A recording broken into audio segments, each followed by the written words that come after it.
Good morning, Minister, my question relates to the scope for increasing funding for recommendations from the report of the Future of Media Commission. When will funding be rolled out, given we have future elections on the horizon, not least the local elections and the directly elected mayoral elections coming up in June this year? The wider media sector in Ireland, which is a vital element of our democracy and society as a whole, is undergoing fundamental change. This is in part due to the increased digitalisation of news and media content generally and the associate decline in advertising revenue. For this reason, the Future of Media Commission was established to examine the challenges faced by the media sector and the impact on the provision of public service content. The report made a number of recommendations to counter these challenges, including the establishment of a new media fund to provide support for the provision of public service content by the wider media sector at local, regional and national levels on a platform-neutral basis. The Commission recommended €30 million be provided. That included the funding already made available through the existing Broadcasting Fund, which amounts to an average of €15 million per annum from TV licence receipts and which supports the Sound and Vision scheme. Since the formation of this government, a further €28.4 million in Exchequer funding has been provided to Sound and Vision, enabling increased investment in public service content for television and radio. With regard to that wider media fund, I secured €6 million in Budget 2024 for the new local democracy and courts reporting schemes. These are being prioritised for implementation by Coimisiún na Meán. The schemes will support the employment or engagement by media service providers of journalists for the production of public interest journalism. While not directly linked to the upcoming elections, the overall purpose of the local democracy reporting scheme is to support local democracy reporting on a general basis through the provision of comprehensive coverage of the proceedings of local authorities and associated committees. A process of engagement with the European Commission regarding state aid has now concluded positively, and it has been agreed that the schemes can be implemented without prior state aid clearance. So in terms of the next steps, it is now for Coimisiún na Meán to implement the schemes, and a public consultation on the detailed design of the schemes opened on the 4th of April, and it will close on the 2nd of May 2024. And once the schemes are finalised, Coimisiún na Meán will run a call for applications for both schemes, and further details on the timelines for the rollout of the schemes will be made available by Coimisiún na Meán in due course. I think the Future Media Commission report is a welcome step in safeguarding the public interest in journalism and media in Ireland, but I can say we've never probably had a more important time to promote and fund quality journalism, especially with the proliferation of misinformation and disinformation across the internet. And I think it's needed to address the severe threats that we're seeing from these multiple angles. But I'd advise the Minister, I'm sure you know, we're seeing experienced and passionate journalists moving from their roles as public watchdogs. They're moving into PR and communication roles, primarily because journalism is no longer financially able to sustain many.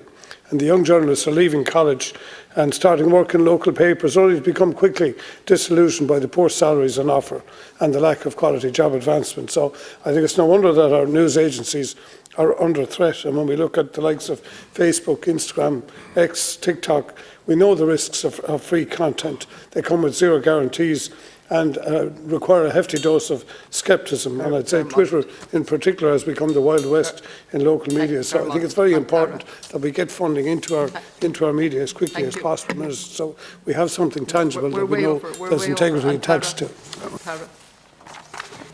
Yes, and I agree with you, Deputy, and as I said, we're in that final public consultation that closed in early May, and then at least we got the state aid approval. There's certain processes have to go through, but Coimisiún na Meán has done that, I suppose television, radio, print, online and community media will all be eligible to apply for the funding subject to meeting the eligible criteria set out by Coimisiún na Meán, and applications will be open to all eligible providers with no specific allocation or ring fencing for different parts of the media sector. So it will be as fair and as balanced as possible, and I think it is needed, and very much so for local print and local radio, which is absolutely essential. I think you appreciate yourself that we really do need to get our journalists back back into the courts, back into reporting on local democracy.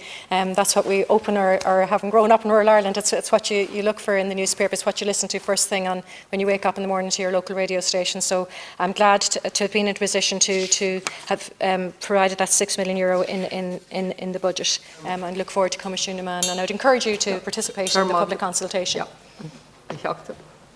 I'd like to mention my own local radio station, WLR, which is partnering and offering media training for 5 voluntary groups across Waterford in the coming weeks. And WLR has been running a broadcasting course for up-and-coming journalists in Waterford now for the last 25 years or so. And I think this is the type of initiative we need to see more funding for. And I think, given that we have elections coming, Minister, as well, you're aware, on the horizon, I do think we need to look at the scope of increased funding. And Deputy Varadkar said here when Taoiseach some months ago that, you know, the money, the 6 million money that was there being provided for the courts and public service reporting was going to be made available. And I'm rather disappointed that the process is still going on, that money has not been provided. As you know, the journalism sector did receive support in terms of that from government, but the radio sector has been waiting now some time to see this public money rolled out. And I would ask you to look at that, and also the scope, I should say, for increasing that funding also. Minister. Once that consultation is concluded on May, my department and Commissioner Mann will be working to get these schemes operational and to the market at the earliest possible. But I would point to again that since taking office in 2020, I did secure that additional 28.4 million exchequer funding for Sound Division, and you're probably aware, Deputy Shanahan, that WLR FM received a total of almost €300,000 over the period 2020 to 23, supporting a range of different programming, so promoting programming celebrating the 30th anniversary of Flamore Tremor, Waterford in Action, a climate discussion, Gaeltacht series focused on the Irish language in Waterford and the lives of those who speak it. Last week, funding of 7.9 million for 27 TV and 38 radio projects was announced, as well as 706,000 to support community broadcasters, and this included €1 million of the additional exchequer funding provided to Commissioner Mann. But Commissioner has also recently opened a further round for applications, again additional exchequer funding that has been provided, and intend to allocate 7.4 million to this next round, including 2 million provided by government, and encourage all producers and broadcasters to consider submitting applications.